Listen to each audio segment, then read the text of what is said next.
My name is Miesha and I am the Executive Director of Sweetwater Economic Development Municipal Development District, and we are here in Sweetwater, Texas. My day-to-day goal is to create and retain wealth within our jurisdiction, which is the city limits of Sweetwater and a mile radius. That can be anything from quality of life projects to housing projects to recruiting and retaining businesses, or just kind of beautification efforts of our community to make it more livable.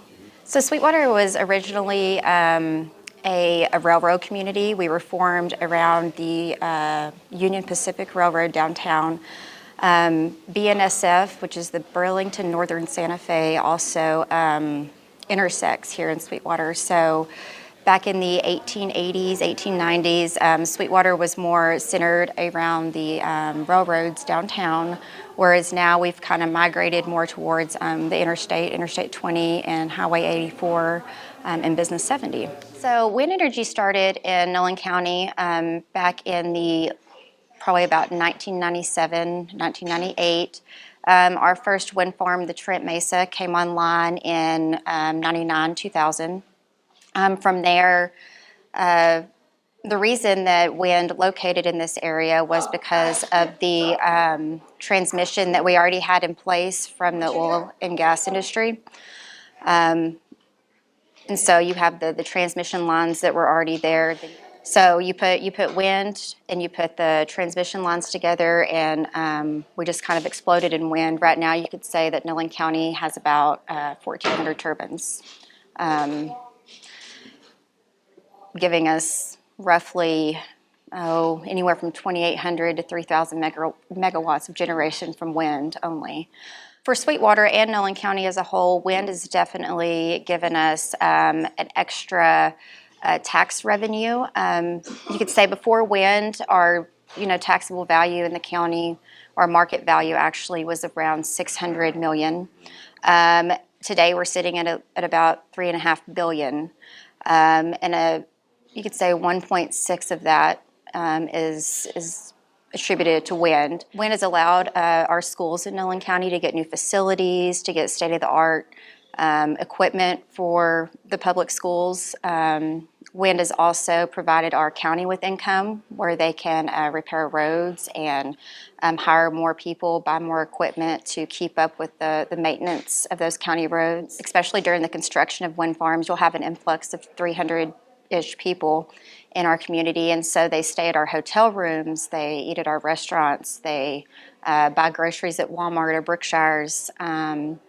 And then as those people leave, you have what's called repowers. Well, they'll then revisit the wind farms and they'll come back, and you'll have that influx again for another 6 or 8 months as they're going through that repower projects. It's brought a lot of out-of-town, maybe not permanent residents, but those coming in, either renting our apartments, renting our houses, or staying long-term at hotels for extended periods.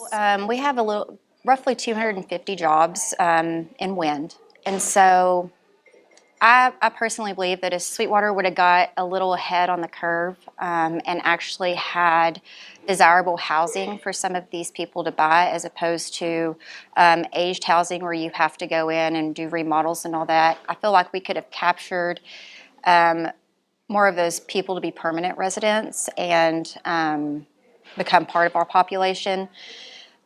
Right now, Sweetwater has been on a slight decline year over year, but I believe I was telling you we did a housing study back in 2017 that showed that 10 homes in 10 years were built.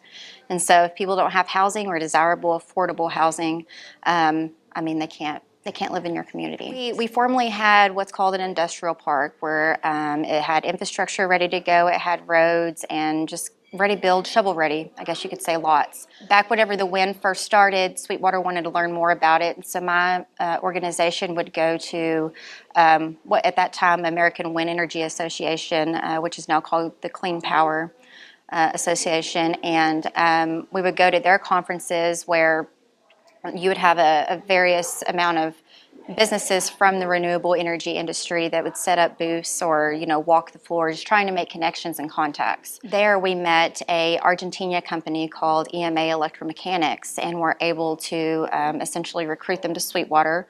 They had a ready build lot.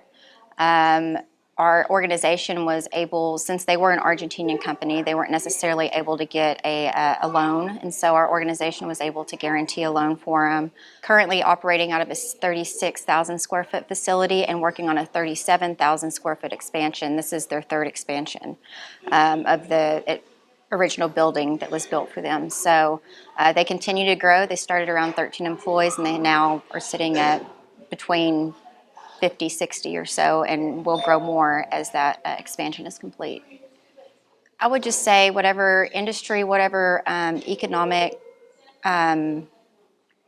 opportunity comes your way, I would say embrace it. I wouldn't say to just because it maybe conflicts with your oil and gas or conflicts with this and that. It gives you sustainability, especially in the downturn of the pandemic. A lot of communities, especially that were, maybe only had one really strong industry, they were impacted quite a bit more than us out here, where we're more diversified and diversify is what I can say.